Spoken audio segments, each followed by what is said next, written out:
मैं दीपिका गुजर में यहाँ टोंक जेल में काम करती हूँ। मैं सर्विस है मेरी। हम यहाँ पे 2 साल हो गए, लेकिन 2 साल से ये क्या है कि मुसलमानों के लड़कों के साथ में रहता था। ये एक लारी मैडम के ट्यूशन जाता था, वहाँ से ही उस लड़की ने आगे से प्रपोज किया, जिसके सारे सबूत इसके मोबाइल में है। आगे से प्रपोज करके उस लड़की ने बात करने लग गई। ये हमें पता ही नहीं चला। हमें आज से 8 महीने पहले पता चला। जब हमें पता चला हमने ऑब्जेक्शन उठाया, तो इसको पहले ही मुसलमानों के लड़के आए दिन हमारे घर के यहाँ मारने आते थे, और एक फरहान नाम के लड़के ने पूरी साजिश रची थी ये सारी कराने के लिए। आलिया नाम की लड़की थी जिसने धमकी दी थी, फ़ोन पे रिकॉर्डिंग पड़ी है इसी के मोबाइल के अंदर, कि मेरे भाइयों से मरवा दूंगी मैं तेरे को। टोक छोड़ने के लिए इसको बिल्कुल वो लड़की मना करती थी। उसकी माँ जो टीचर है सरकारी, उसके पापा ने 2 मर्डर केस से बरी होके आए, और उसकी माँ आए दिन सलमान बॉक्सर की धमकियाँ देते थे कि सलमान बॉक्सर से है ना, जैसे छत से एक हिंदू मुस्लिम विवाह हुआ है वैसे ही तेरे को छत से नीचे गिरा देंगे। लेकिन ये लड़का कुछ भी नहीं बताता। ये एक बार इसने आत्महत्या करी, एक बार पहले भी इसने 8 डोलो करके खा के आत्महत्या करी। तब मैंने अग्रवाल हॉस्पिटल में ये 4 दोस्त इसको उठा के ले गए।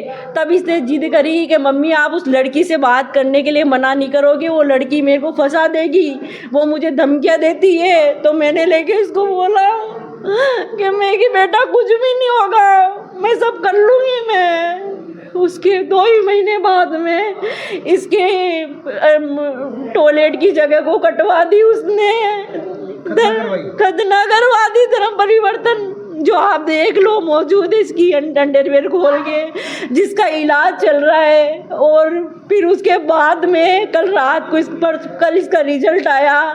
ये आराम से बहुत खुश था। मैंने रिजल्ट में ये पास है, बस ये 1 नंबर से रहा है। ये उसकी इसको कोई टेंशन नहीं थी, क्योंकि इसका पढ़ाई में बिल्कुल रुचि नहीं थी, इसको बिजनेस करना था।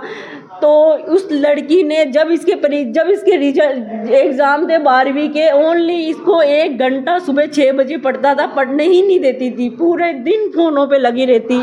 तो कल इसने दिन में बताया कि मम्मी है ना, मेरे लड़ाई हो गई। मैं बोली क्यों, क्या बात हो गई? कि मम्मी वो आपको गाली गलौज कर रही है गंदी तरीके से। तो मैंने लड़ाई कर ली उससे। ये बात इसने मेरे को दिन में बताई, मम्मी अब आपकी कसम में बात नहीं करूँगा मैंने कहा ठीक है। बोलो मम्मी मुझे कल यहाँ से ले जाओ आज।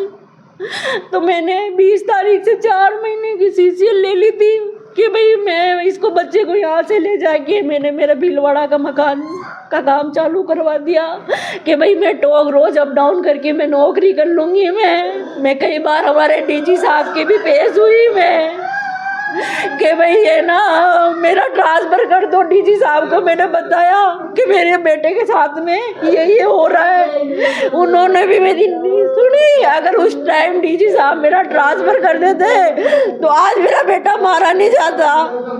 और मेरा UL छाणवाल IG साहब है, उससे मेरी शादी हुई थी। उन्होंने 1 साल मुझे रख के घर से निकाल दिया। उस चक्कर का तो डिप्रेशन हमारे घर में चल ही रहा था। चलते चलते ये इस लड़के की ऐसी दुर्घटना हो गई, जबकि UL छाणवाल के लड़के ने खुद ने भी मेरे को कई बार मेरे दोनों बेटों को मारने की धमकी दी है, या तो केस डिवोर्स दे दे या हम इस छोड़ तुम्हें तेरे दोनों बेटों को खत्म कर दूंगी। ये भी मैंने गोविंद गुप्ता जी को बताई, मैंने DG साहब अशोक राठौड़ जी को बताई, मैंने पूरे डिपार्टमेंट को पता है, लेकिन मेरी किसी ने नहीं सुनी। और मेरे नौकरी के अलावा मेरा कोई भी कुछ भी नहीं था कि मेरे बच्चों को मैं कमा खा लेती।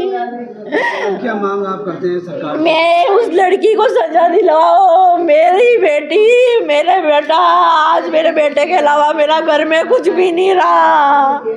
मेरा बेटा इतना होनहार बेटा था जिसकी आज ये दुर्दशा कर दी। हिंदू परिवर्तन कराने के चक्कर में इसने मेरे बेटे को मरवा दिया। और जबकि ये लड़की कहती थी टोक से नहीं जाने दूंगी मैं, टोक से नहीं जाने दूंगी मैं, टोक से। वो लड़की इसी के साथ में, इसी सेंट जोसेफ के अंदर 9th क्लास में पढ़ती थी।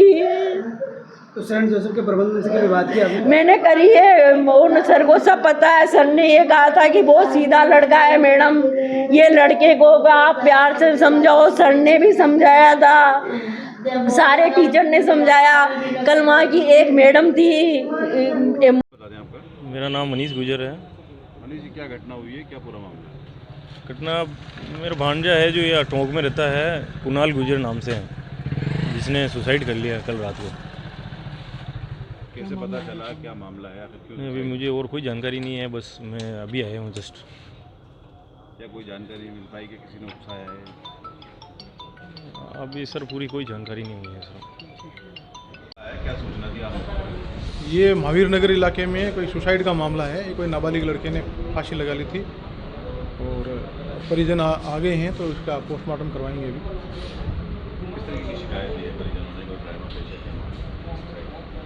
हाँ, वो सारी चीज़ की जांच करेंगे। अभी एक बार इसका कोई 12वीं में पढ़ता था, तो कल रिजल्ट भी आया था, और कोई एक बच्ची के संपर्क में भी था, तो वो सारी चीज़ें हैं, वो देखेंगे।